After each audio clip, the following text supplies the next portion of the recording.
Hello, everyone. Welcome again to the latest edition of the F.A.I.R Dialogue in association with UNESCO, where we hold conversations with individuals from across the world, listening to whom allows all of us to see new perspectives and opens our minds towards conversations that impact all of humanity in some way or the other. At the outset, I'd like to welcome two special guests today, Monica Punjabi and Gaurav Verma, who will be helping us make this conversation even more inclusive by translating it into sign language for our viewers. Thank you so much for doing this, Monica. Now, over the past few months, we've had conversations on Islam, feminism, our environment, nutrition, and governance.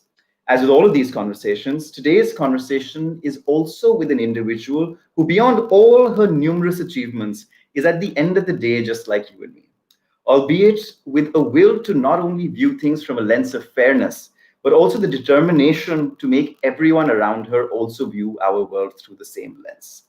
For the few of you who may not know of Caroline, she's been working towards the inclusion of people with disability in business and life for over 2 decades now. She's currently working on a mission to get 500 of our world's largest businesses to bring disability inclusion at the forefront of their company's agenda. She's already been successful in getting over 200 companies to sign on. Caroline was declared legally blind at a young age. Yet, as I believe, till the age of 28, she did not let her peers and colleagues find that out about her.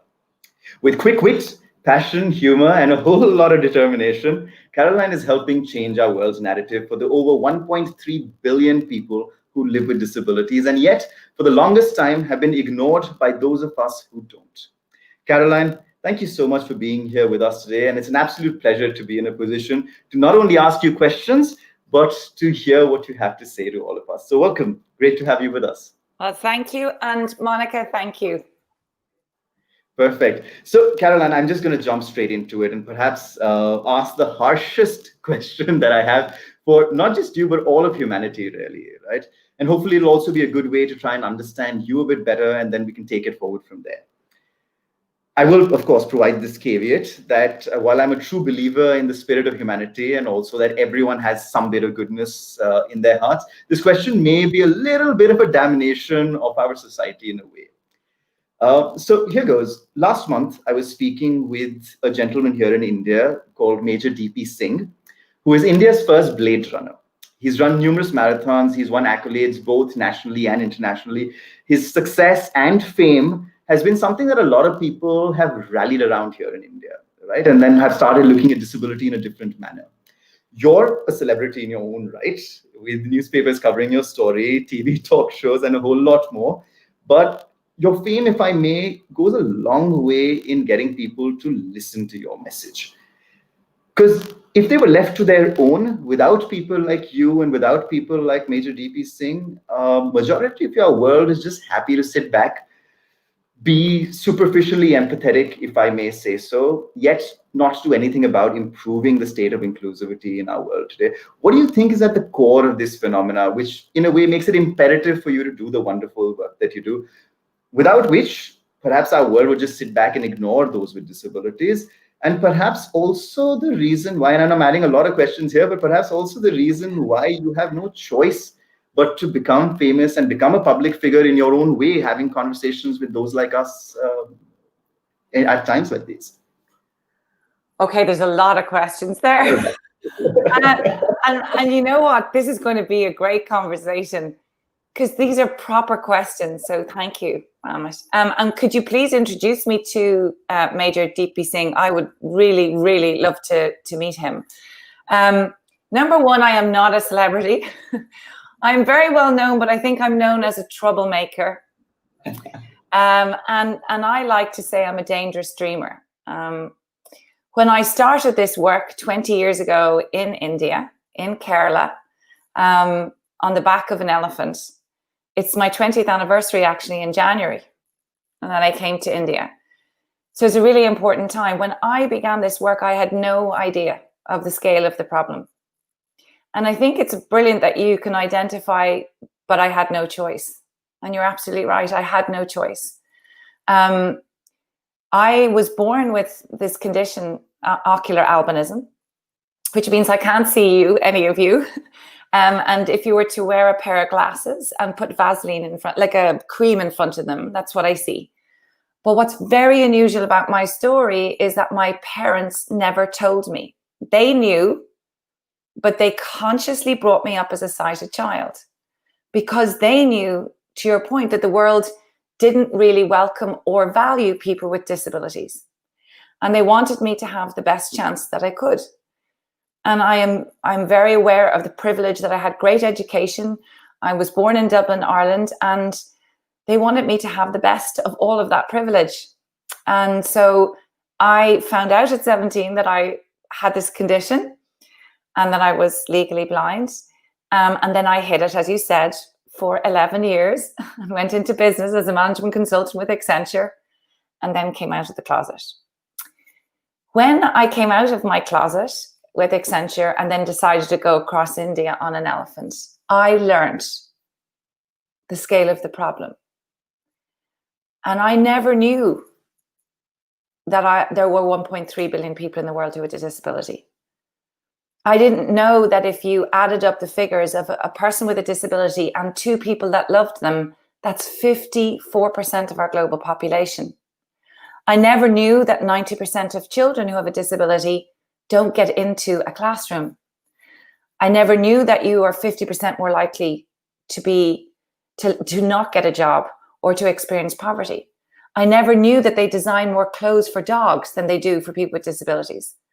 I never knew that disability was the conversation that nobody really wanted to have. And I believe there's several reasons why that is. It's fear. It's fear. You know, there's a human tribal truth. We are frightened of difference. And disability is simply difference. But how it's been framed over the years is damaged, broken, weak. Or to Major Singh, it's inspirational, incredible, extraordinary.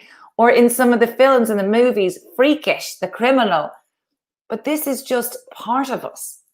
And we haven't really been able to help see the human being that is there. We also forget that every single human being at some point in their life will have a disability. We also forget 80% of disability is invisible and 80% of disability is acquired between the ages of 18 and 64. And the other big reason that I feel that we've had a massive disconnect, this fear has never fully been broken. Because for me, and this is why the work I do, is society doesn't value us, doesn't value all the things that we have to offer. And one of the reasons that they don't value us is that business hasn't valued us. So that has always been my work. So for me, it's lots of reasons it's a personal feeling of fear, really.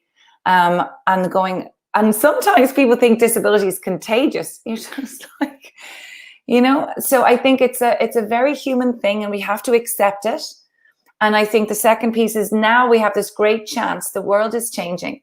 And when we see people like Major Singh and thousands and thousands of people around the world whose voices are being amplified through digital media, I think we're just about to see that change. So I think it's a very exciting time and I choose to be optimistic because I have to be.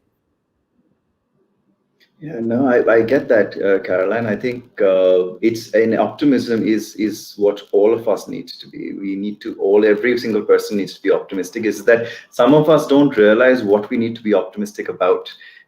And that's the kind of fast-paced life that all of us lead. That as something you were mentioning before we came online, is that it just leads to people being blind to others and blind in a very symbolic sense, irrespective of whether you have your sight or you don't. But tell me this, Caroline, I'm very intrigued about the fact that till 17 you did not know that you were legally blind. Then after that, when you started working at Accenture, people did not know that you were blind. Right? You were able to be in a place where you went into work every day and still people didn't realize that you were blind, which basically tells me in two things, right? One, at an individual level, right? You weren't limited by your disability as what others would call it, right? And then as an adult, you did not let others see you with that disability.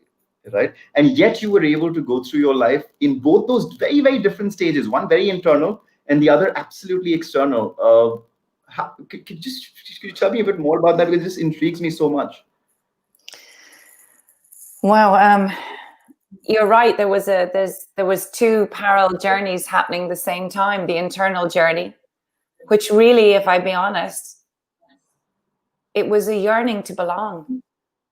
You know, I don't think you have to have a disability to want to belong.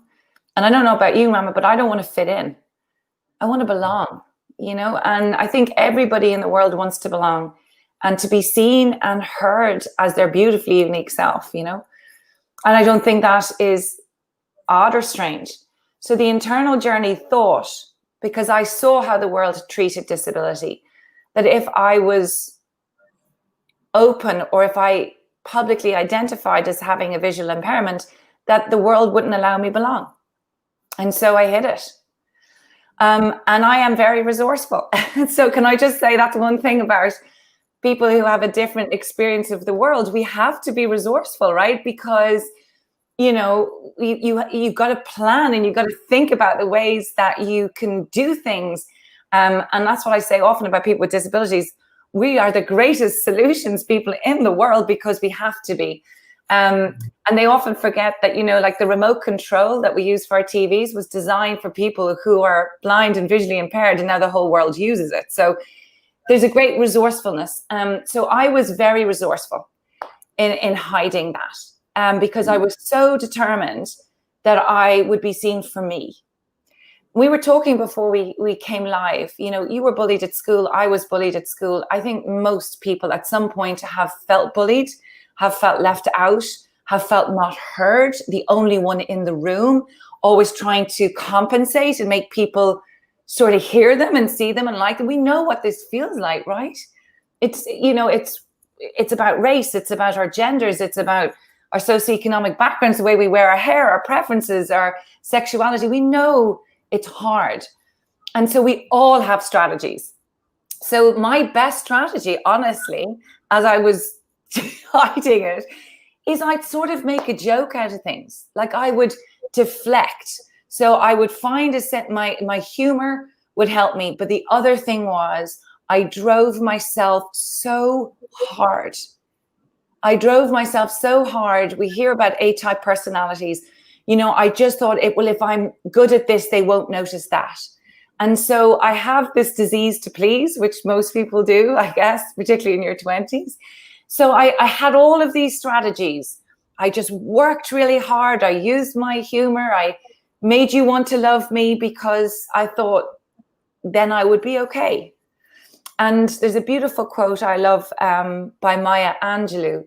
And it says, there's no greater agony than an untold story inside you. And so at 28 years old, I was in agony. I was in agony. I was doing really well. I got a first in business school. I was with Accenture. Look, on paper, I looked like I was doing great, but I wasn't. I was just exhausted, in agony, and desperately wanting to be who I am now, you know? So that's what happened. It wasn't, I'd love to tell you that I was brave and courageous. It isn't. I eventually, the agony became too much. I just didn't like myself anymore. I found out that I was being resentful and angry, and yeah, I had to come out of the closet. And that probably, I don't know, and I don't want to speak for you, but perhaps did it actually stem from a place of fear that the moments that people do get to know about the fact about your disability, that they will stop looking at you for who you really are and all the other things that you did? Because what you ended up doing, and as I hear, is that you used, and please pardon me if I'm using wrong words, but you used their inherent blindness to hide your own, is what you ended up doing, because you made them focus on things, as you said, the things that you did well. You made them focus on that, knowing fully well that normal people will not look at everything, will only look at what is being shown to them in that sense, right? And you actually use, is that, I don't know, number one. I have to say, can I quote you on that? Because that is absolutely, I never thought, you know, I've been talking about this for 20 years, but I never thought of it that way. But yes, actually I was using their sort of, their blindness or their lack of understanding to my advantage. You're absolutely right. I totally did. But I didn't see it that way until you said it. I mean, but yes, so people often say to me, you don't look blind. What does visually impaired look like? I mean, I don't know. So do we have in our minds what a disability looks like? When I've said that 80% of disability is invisible, do you know how many people are carrying that and they don't say that? So I don't know what that looks like. And I think when people close their eyes and they think of the word disability, they might see, a cane, which I have. By the way, I have a cane now, or a wheelchair. But actually, most disabilities are invisible. So yes, I did. I used their inherent blindness to my best advantage, which I'm going to use now. You're going to be quoted, so thank you. Absolutely. No, but so even then, right? So I think so once you did decide to tell the world, right? This again, we talk about inherent blindness, right? What it also stems from is a lot of ignorance. It stems from a fact that people don't understand disability that well, right? As what you said very rightly, what does someone who's blind look like? It just looks like you and I. Like I could be blind, and you could be, you are in that sense, but it's no one can really tell, can they? And it also stems from the place that it is such an people find it so uncomfortable to talk about this, right? It's a place where even I, for the longest time, and probably even till today in our office, we keep thinking about how do you actually refer to someone who is disabled, right? Do you call them persons with disabilities? Do you call them disabled people? Do you call them specially able? Do you call them differently able? And while we will still keep and try and find that answer, most people say, oh, this is too much work, right? I don't think I'm going to get into this conversation because I'm going to be awkward. I won't know what to say, right? What someone could take offense to, or what is the right way, the politically correct way of referring to people as being disabled or whatever else? Like, is that something that you feel people actually think and consider, or am I overcomplicating the whole? No, you're not. Actually, you're probably highlighting one of the very real reasons that this conversation is often not had, because people truly are frightened of getting it wrong. Okay. And I think that's the problem. Is if we don't speak about something, it becomes a problem. And the world of PC is very important because nobody wants to cause offense. But I think in some ways, with the fear of causing offense, people don't talk about disability.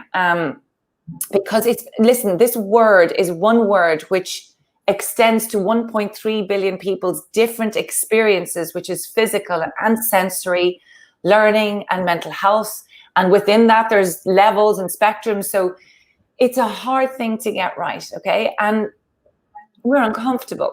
So I'm going to give you my opinion. And remember that every different country and culture has a completely different acceptance level. But this is where we are with the UN Convention, is that it's persons with disabilities, meaning that we are not defined by the disability. So I have albinism, I'm not albino. Okay, so we used to say disabled people, but it's about, this is part of me. It's not who I am completely, because I am blonde, I'm an Irish woman, I'm a great dancer, I'm a lousy cook, I'm lots of things. And I often say that labels are for jam jars. And we are not one label in our life, we're so many. The other question that comes up quite a lot is, so people are often so uncomfortable, they say things like differently abled or disability. And the reason is because they think there is a bad association attached to the word disability. And that is now known as ableism, believe it or not, meaning that we with disabilities are now in a position of, this is part of who I am. It's the world that has decided that disability is a bad or a negative or a damaged thing. This is who I am. And that's what we call the social model of disability. It's saying society has decided disability is bad. We see it as having a different lived experience. And our job is to remove the barriers in society so everybody can be equally included. It's very complex. It's different everywhere. But the best way is always to ask somebody, how do I do this? What should I say? Never feel that you can't ask. And the best one is always, I'm a person with. So that's, yeah. But it is a reason that a lot of people don't talk about it, because it's too complex and it's like, oh my God, I just don't want to get it wrong. So yeah. Now, the most beautiful thing, Caroline, that you said in all that you said, was that if you don't know, ask. Just right. And I think exactly, and it's just so simple. You're going through all of these conversations in your head. Oh, what do I say? How do I say it? Should I say it? Should I not say it? Just ask the other person. Would you be comfortable is this how I should refer to X? Are you comfortable with this? Do you think this is how I should do it? What's the worst that can happen? Whatever is the worst that can happen, it'll still be better than you not talking about it at all, or making a complete hash of it in your own head, right? Because you don't understand it. Well, first of all, we need to check in. Monica, are we speaking at the right speed? I'm asking. Are we okay? Okay. But secondly, let's just look, for example, so you're a Sikh, okay? I do not know what your lived experience is. Now, I am curious, not curious like as if I want to stand and look at you in a zoo, but because I want to hear your life experience. So in my mind, I would say, Ramit, do you mind me asking? So the question is, if you want, do you mind me asking? I feel uncomfortable. I hope I'm not causing offense. Would you mind? Because the intention is a pure intention. And I really believe in the world at the moment. I don't know, does anybody else agree? But we're being very judgmental very quickly, and we're being very vitriolic. We're not creating space for people to make mistakes, to not know. Because to be honest, the only way that we're ever going to learn and to grow and develop is to ask questions, to get it wrong, and I think we need to be helpful for all of us, is that we're all learning, because my experience is entirely different to anybody else's. So we need to make that space and to be respectful in other people's difference, and respectful for maybe the intention that most of us want to get it right. Well, I hope. Yeah, no. Again, it's a hope that we all live with, and as I do, like I started off by saying that I believe in the inherent goodness in everyone. I think it takes the time to get it out. It takes effort to get it out of everybody, but I do believe that everyone has a little bit of goodness in them. And I do think, Ramit, I think we need to call out bad behavior, but doing it respectfully, because I do think we say, no, that's not right, but you're not killing them in the process. Do you know what I mean? So I do think we need to call out bad behavior, but we need to be respectful in that. No, absolutely. No, I've got a lot of questions about what you're doing right now, but I think I think I'm learning so much from this conversation already that I want to ask one more question before we start talking about what you've been up to right now recently. Is and of course you were, I may, while you've admitted to the fact that it was very difficult for you, and then perhaps you weren't as strong as one would assume, because when I even look at you, I'm like, look, this woman is fantastically strong, right? But there are a lot of others. Excuse me. Yes. Just a moment. We'll just check. Yes. Please. Can you repeat the question, please? All right. Yes, please. Of course. Hi, Gaurav. Hi. Perfect. Okay. No, so my question was that while you've actually managed to do all that you have, right? There are a lot of others who get defined by their disability, who end up defining themselves by their disability as well, where they're not perhaps, or society is not allowed for them to move out of the identity that's been imposed on them, because they believe that is their self-identity, that I am disabled, I am blind, I cannot hear, and so on and so forth. And then it just becomes a part of their life and actually does become who they are. I'm sure that you would have known such people around you, either when you were younger, or especially now at this point of time. But how does one actually go ahead and tell them that, but all these years, for these last 20, 25 years, you felt that this was your identity, but really isn't. How do you even begin to have that sort of conversation when all they've lived for years before your conversation with them has told them the contrary? Well, first off, I have no right to tell anybody anything. And I would be very, very careful, because where I have grown up, you must remember the context of where I have grown up And I had a family who were essentially not willing to accept my disability. So that really influenced who I am. I can't take credit for it. You know, I was in this world where, let's be honest, my parents were like, get on with it. So I didn't have those choices. If I had grown up in a different way, I might have had a very different approach to my disability. So my first thing on anything is, I guess it's an invitation. So I'm just about to write a book. Can you believe it? Finally. I've been asked to write a book thousands of times, and I'm like, no, because I've nothing to say. But I actually have something very important I want to say now. And it's this thing about defined by. I think if any of us are defined by any one thing, whether it's a disability, your gender, the country you come from, whatever, I actually think it stops your growth. I think it stops your opportunity, because it stops you moving through the journey of life. It limits you. It limits your experience, because it puts parameters around you. And it stops you sort of maybe investigating or taking risks or whatever. So it's not just a disability thing. I think it's actually much more than that. And so I really feel that if you are defined by nothing, you have the greatest chance to have anything and everything. And I'm 49 years old in a few weeks. So I have a lot of lived experience. And I need to say that I have failed tremendously. You would not believe some of the stories that I've gone through, that I have hurt and failed, and I've had extraordinary success. But the times that I failed were the times that I held an identity or a success or a role or a thing too close. Because when I did that, it's nearly like opening myself up for failure. So it's a broader conversation than a disability. And I think each and every one of us has our own journey. But to anybody else who believes the only thing that's important about them is their disability, it's, in my mind, it's part of us. And it is part of helping you become the best you that you can be. But it's very hard.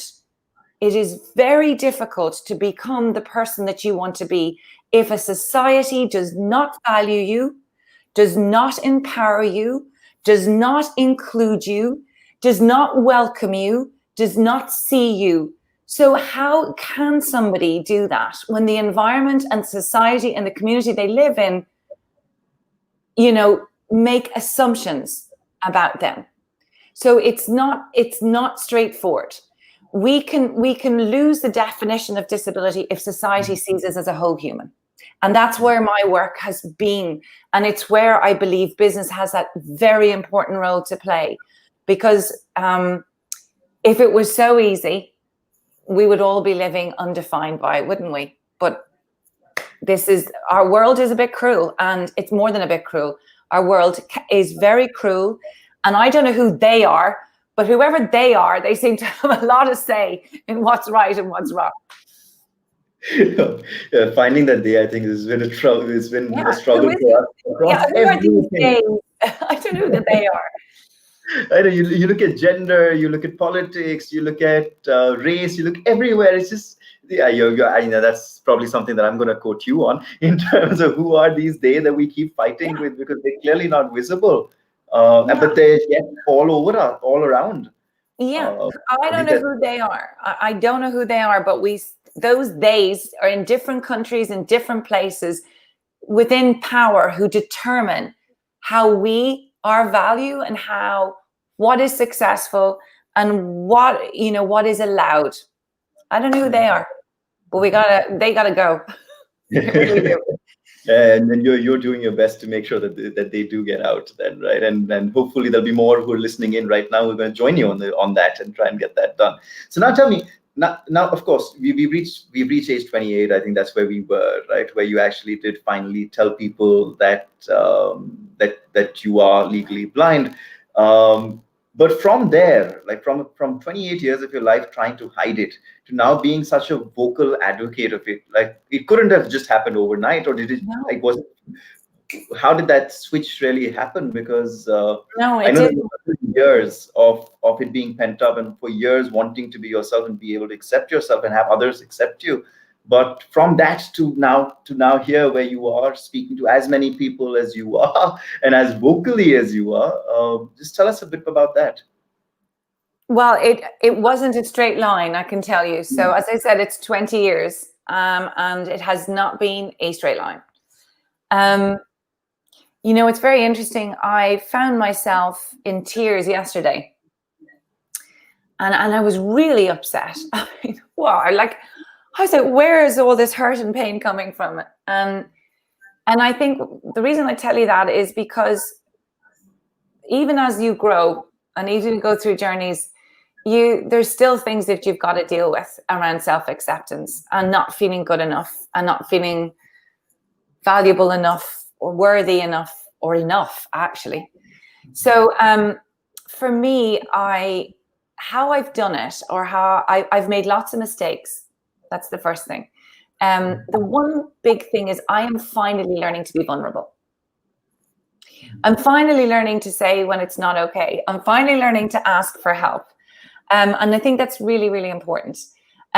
You're so right. It didn't all just happen at 28 and I came out of the closet and went across Indian elephant and it was sorted. No, it wasn't. I made loads of mistakes on the way, but I didn't make the same mistakes twice. So that's really important. I have done a few things. I am very careful who's around me. I'm so lucky. I have some extraordinary friends. I have an amazing family. I'm very careful of the people who I ask advice from. So I make sure that they challenge me. They don't let me get away with anything, you know, like they really challenge me. I have done counseling and therapy like anybody else. Yes, I have. And I still do. And I think investing in my personal development is very important. I now see failure. Now, it took a while, but I see failure. I don't take failure personally anymore. I see it now truly as a going, okay, I could do that differently, or I need to be in a different way. I've learned that timing. Could I just tell anybody who's trying to make change happen? Timing, okay? Even if you want it to happen, even if you've got the greatest plan and you have it all sorted, the universe and timing is going to decide when you're going to do it. So timing is another big piece. I've always said thank you. One of my big things is I know that I am here not because of me, but because of my first follower. I have a group of first followers, people who believed in me when nobody believed in me. So like a man called Dermot Desmond, one of Ireland's most successful businessmen, he helped me get my elephant trip off the ground. Mark Shand, Paul Poman, the CEO of Unilever, Jeff Dodds, the CEO of Virgin Media. You know, I have lots of people who have helped me and I always keep them close and say thank you. I also have learned to manage criticism better. I found it very hard at the beginning. So I've learned, as I say, to be a little less defensive. I am very accountable for my own mistakes. And I really value that in other people when they say, I don't know, or I made a mistake and I said, I'm sorry. But the most important thing of mine, and you're going to laugh at me, and I'm sorry if I cause offense to anybody, but I kind of believe in magic a bit. I believe deep down, I'm going to get emotional now, but I believe deep down that every one of us has a bit of magic in us, and we are so much more powerful than we realize. I believe that, and I've lived it, so I can tell you that from experience, that I know as I look at some really traumatic things in my life behind me, I know that we have the ability to recover. I do believe in those small miracles and magic. And as a sort of part of my life, I kind of carry them with me, those memories. And I think the most important thing any of us can do as a person is to try and touch into our own magic. And that's your gut instinct and your belief in yourself. Because everything that I've achieved in my life, everything without exception, has come from a very dark place. It has come from pain, and from pain, I've always made a bit of magic. So, yeah. That's beautiful, Caroline. I do want at some maybe after this speak to you about about the people that you mentioned, because I do believe, that while we always, at least I vilify the they, but there are always those people who help, and I think at times it becomes very important to talk about them as well, so that people also see that there are so others who will join you in your journey if you put yourself out there for that. But before that, this is just a very personal observation, Caroline, and feel free not to answer. But I am sure, as I am, others are seeing someone who actually cares a lot about what she is doing, and at the same time very confident and very open about speaking about all of this. But while you were talking right now, for some reason, and please correct me if I'm wrong, I saw a little bit of an introvertish nature in you as well. Am I imagining things, or is that I think true? you might be one of the best interviews I've had in a really long time. Thank you. I am what the definition is ambivert. I am half extrovert and half introvert. So I love people. I love the energy. I love the creativity I feel, because I'm a very creative person. I hug. If you don't see very well, hugging is so important. And can you imagine with COVID, I'm hugging trees at the moment just to feel something. And I stand a lot on stages, and you would think from this, you think I'm not shy. Okay. I am really shy, and I blush a lot. And you've heard my voice shake a bit. I am very emotional, which I love now. I no longer try to pretend that I'm not emotional. I am sensitive and I'm emotional, and I'm so proud of that beautiful passion inside me, because that's got me to here.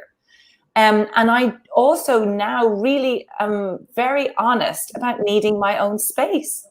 Like, I kind of really need to have time on my own to resource, to get the energy up, because when you're giving out all the time into space, into being with people, you kind of have to be careful to fill up your tank. So I really deeply need time on my own. I get scared of crowds. People don't know that about me, because obviously I can't see people's faces. But sometimes it's overwhelming. And I go to nature. That's where I go when I get overwhelmed and when I get tired. I can pull the duvet over my head, read a really good book, or do Netflix, or I will go outside and I will lie on the grass, or I will swim in the sea, or I will run, or I will dance. I mean, that's what I do. No, absolutely, and the reason why I picked up on it is because when anyone has so much emotion and passion that ends up motivating us, like just these 30 minutes have motivated me so much.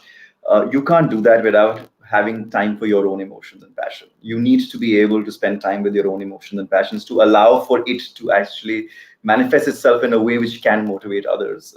Which is why, sorry, that was me sidetracking. No, but I think that's incredibly insightful. I've never had somebody pick that up off me. People don't believe that I've had crippling insecurity, and I can be cripplingly introverted at times. Yeah.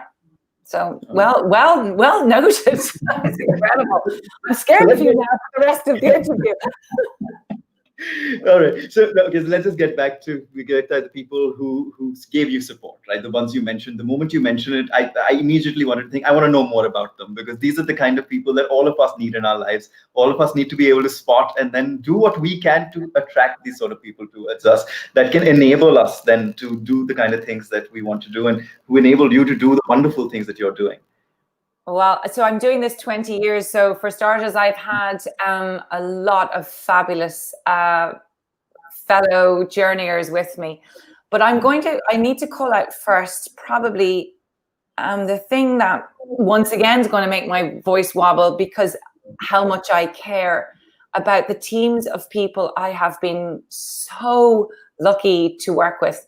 I've employed several teams over the years that I've set up several initiatives and organizations. So, I've had a lot of, I think, love, truly. And the team, I think at the moment, the team who are part of the Valuable 500, this is an extraordinary group of people. Some have been working with me for 10 years. and some are crazy enough to start working with me. But we are this fabulous team of 7 people, and I like, without them, there's nothing. So that's number one. But there, in the Valuable 500, Paul Pullman, who is the ex-CEO of Unilever, he's our chair. And Paul believed in me because I want to find 500 Paul Pullmans. I mean, the Valuable 500 is so, I mean, people told me I was insane to think that I could do this. So to find your very first believer in Paul, I mean, it changed everything, you know? And it's, you know, when you're trying to make change happen, and you'll know this, I mean, anybody who's listening will understand this, you kind of think you've got to change everybody's mind and you've got to change the world.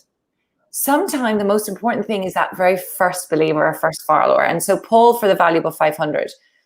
But the man who, and the person who believed in me right at the beginning of this journey, the day before I went to India, is a man called Dermot Desmond, who I just referenced, one of Ireland's most successful entrepreneurs. And I will never forget what that man gave me. Yes, he wrote me a check for the work that I was doing, you know, and a big check. It was €100,000. And we had hardly any money. But it's that he looked at me and he said, I believe in you. And in some ways, that is a role that I hope that I will play for many people going forward, because it's when somebody looks at you and really believes in you, in some ways it gives you that extra fire. Because sometimes when you're trying to make big things happen, you lose confidence and you are frightened. And so when they say, I believe in you, it's actually the biggest gift in the world. And very lastly, my husband is a man called Gar Houlihan, and we're together 10 years. And when I was trying to make the Valuable 500 happen, and it was in 2018, I will never forget this, Ramit. I was so sad, like I couldn't get the money. Like he helped me. We remortgaged our house to make this happen, right? And I was just like, I can't do anymore. I can't do anymore. And he just looked at me in the kitchen and he just said, I'm really disappointed in you. Yes, you can do more. Yes, you can do more. And yes, it is hard, but if you don't see this through, I'm disappointed in you.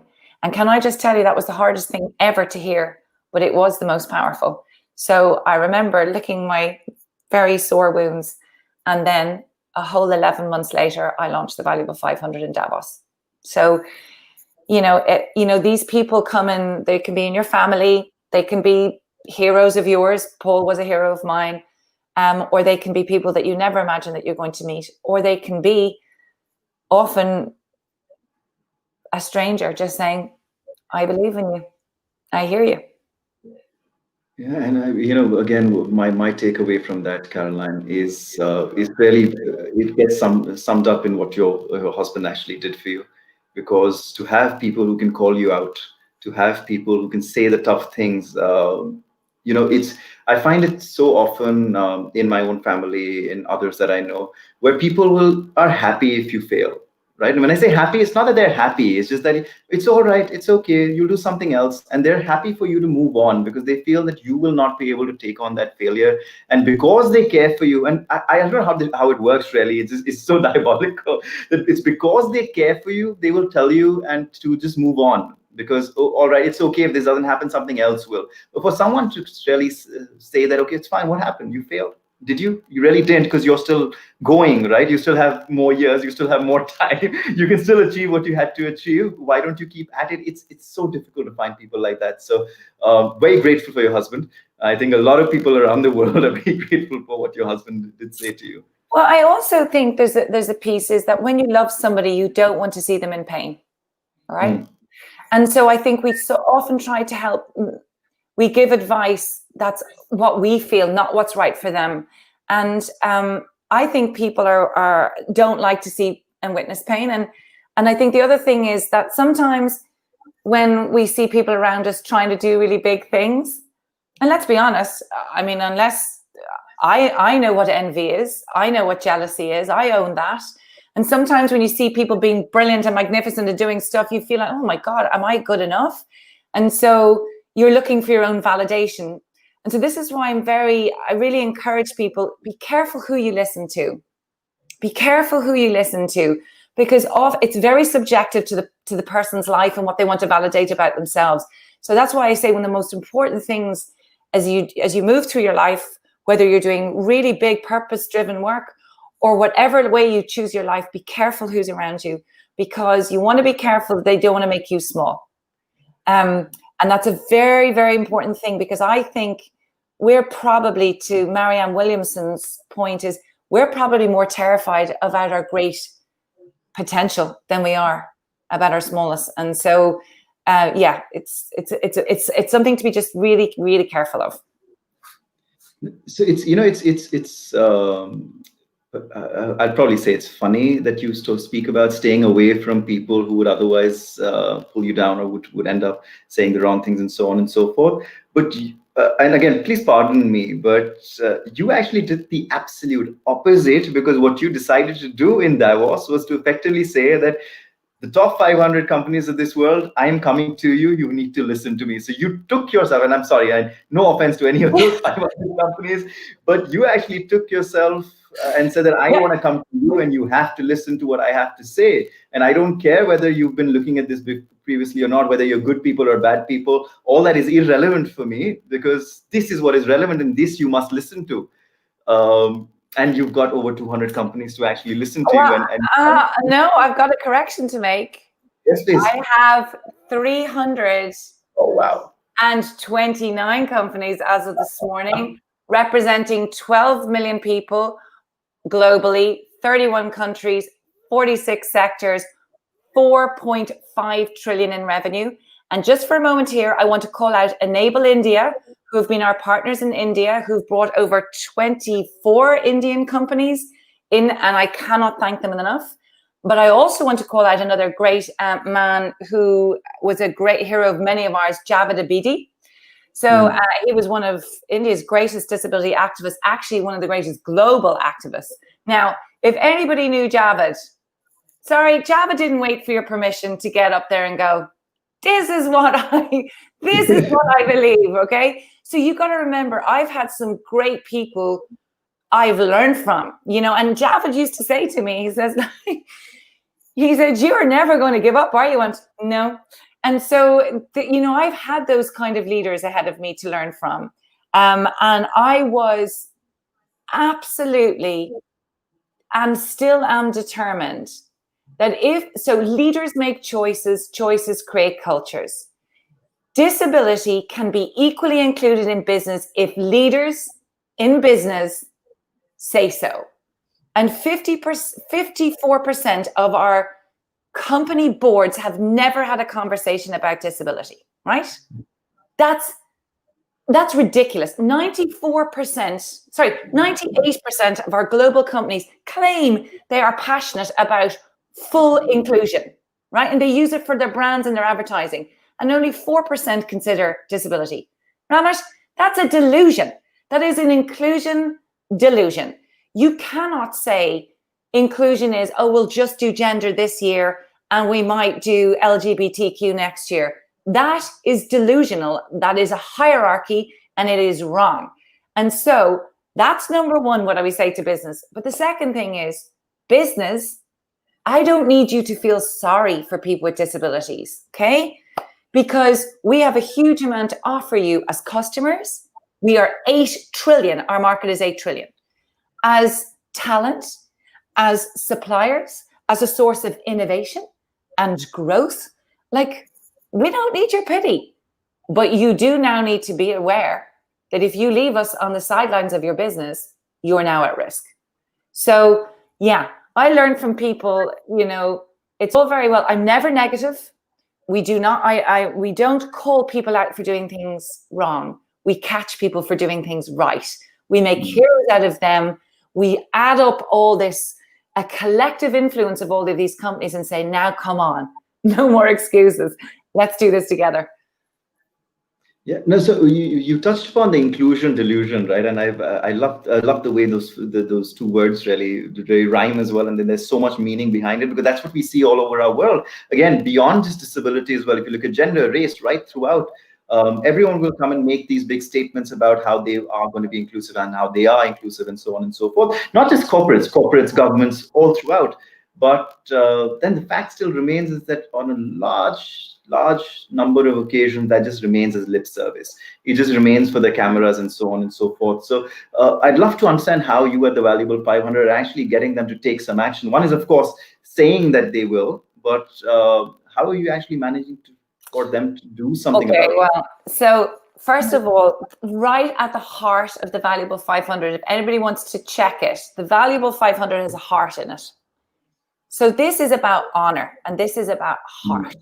Okay, and I think that might sound crazy to people, but I truly believe that we can change most things if we use our heads and our hearts together. So the Valuable 500 is an iconic search to get 500 head heart leaders of the biggest companies in the world globally, and their brands, and ask them as the CEO to have a leadership conversation about disability, to make a commitment to action, and to communicate that action to their employees and to the public. Now, that might sound very small. This is not tick box. This is not a pledge. This is not a charter. The Valuable 500 is historically, and it's done this now. So we are the only initiative in the world on any topic that has got 329 global CEOs and companies to be part of a community for change around inclusion. Unbelievable. And if you can imagine, when we get to 500, which we will by the end of January, you have 500 commitments at leadership level. But you, most importantly, we have built a community to drive system change. So the first part was to build this campaign. We didn't know it was going to be successful. Well, I like to think I did, but I certainly didn't know. It was so hard to get started, and it took many, many years and many tries, but it's been so successful, and even more so since the pandemic. And now we have been asked with the World Economic Forum, who are our partners, which is phenomenal. So I took their main stage in 2019. They are now our partners, and we are putting together what we call the Valuable Transformation Program. And that community of 500 companies starting next year all will do actions. And collectively, can you imagine one action by 500 companies drive system change? Because that's how change happens. And right at the center of the Valuable 500 is really important values. And we do not keep or engage with companies that do not have the same values as we do. And that's really important. And that is that we have to be ambitious, and we need to be generous, and we need to have tenacity. And I think the one thing that people forget is right at the part of us, we have to have heart, because this is about humanity. And so I think we have brought a very unique blend of extraordinary business opportunity and extraordinary human social opportunity together. So when a human need meets a business opportunity, see, there's your magic. You can't ignore it. True. So let me just flip this a bit, Caroline, and maybe ask you what perhaps could be a tough question, right? Hi, Ramit. Hi, Ramit. Just yes, Gina. Sure, please. I'm going to take a quick little drink of water. Yeah, sure.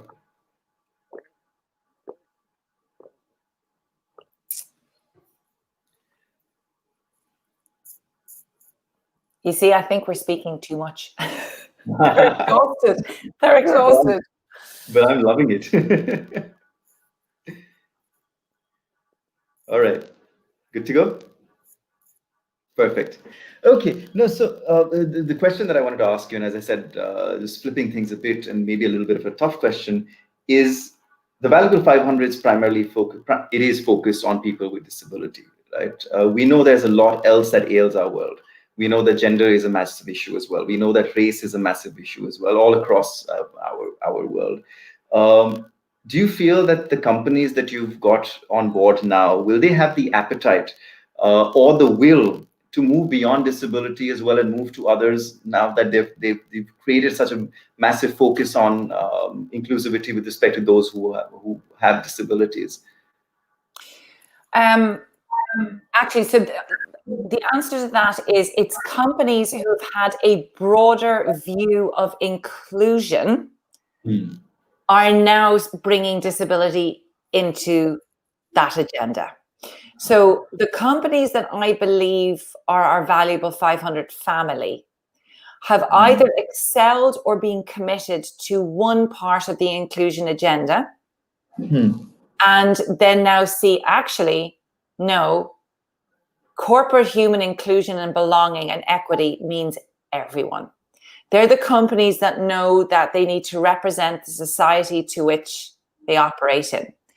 We have some valuable 500 companies who've been leaders in the space for a very, very long time, like Microsoft, for example, phenomenal. Barclays, phenomenal. Sainsbury's, phenomenal.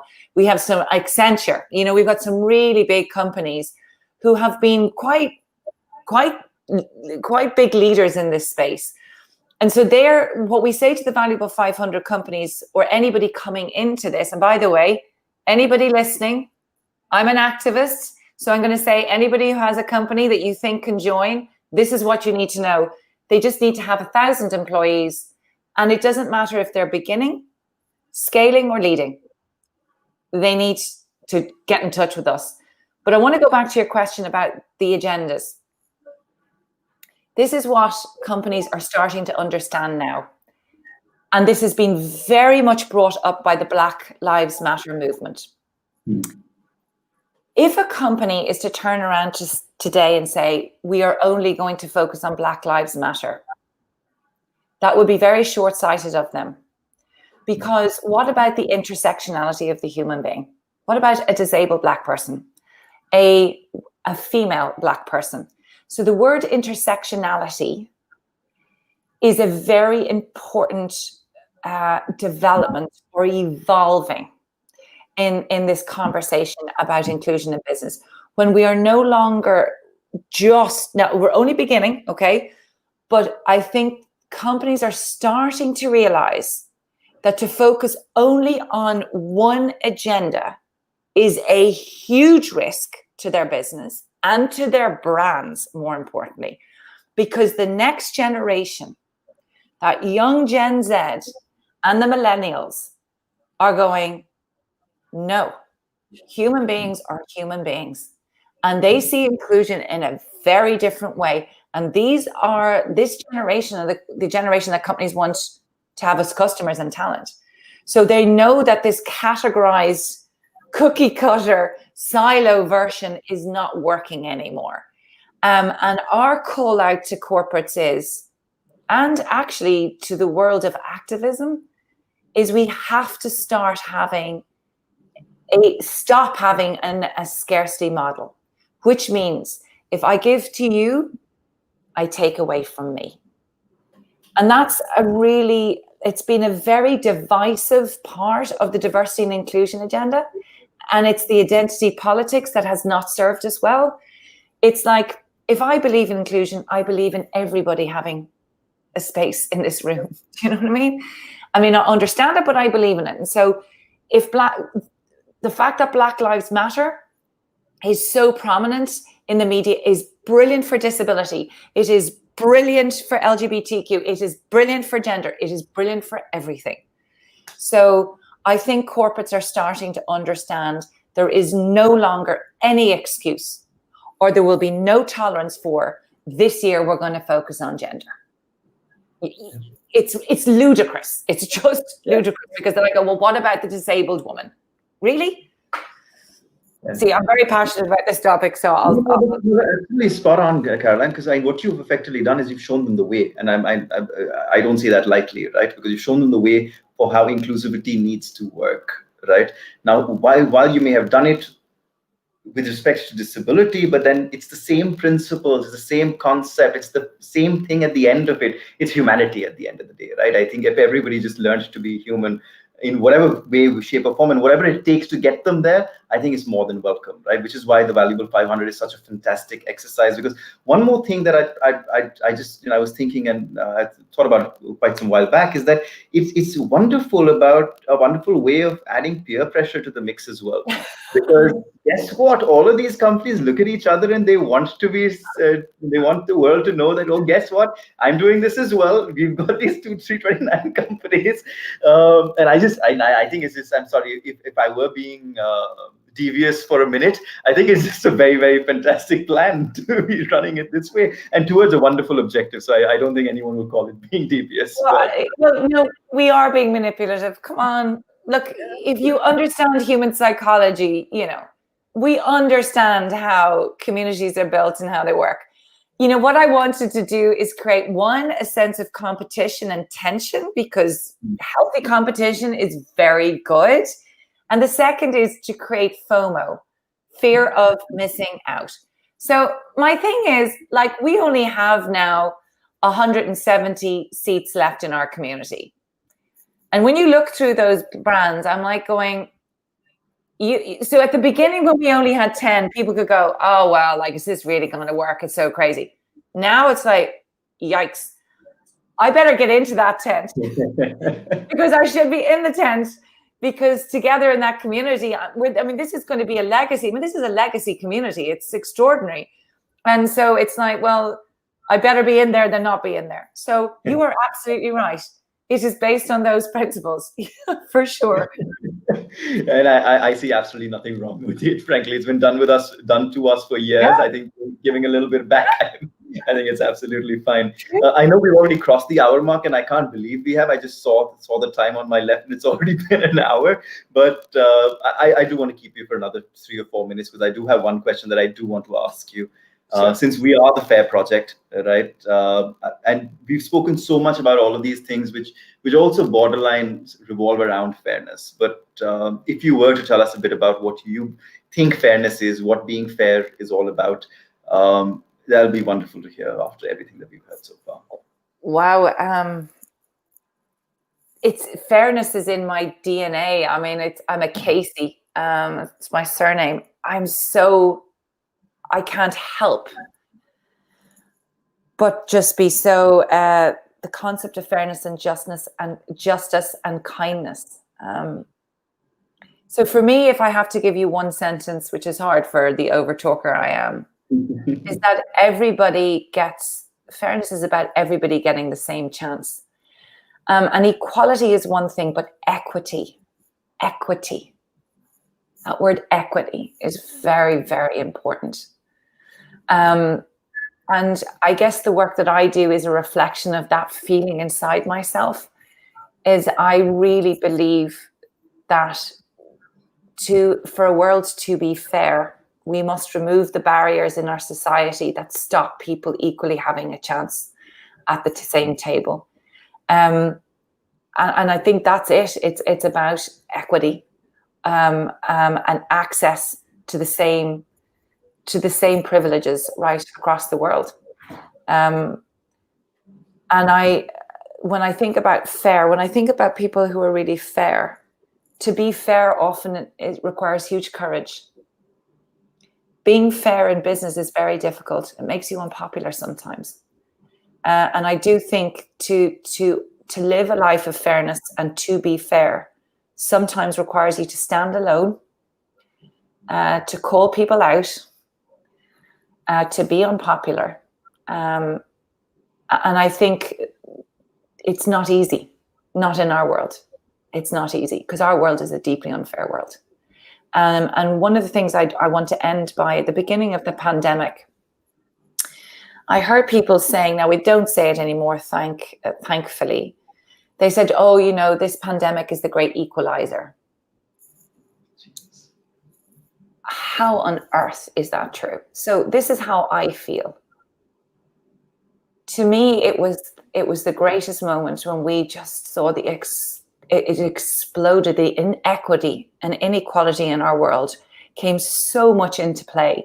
It's like the emperor in his new clothes, and we were once again faced with the issue that 1% of our population owns 99% of the wealth.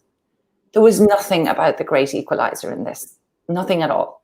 It is not right and it's not fair.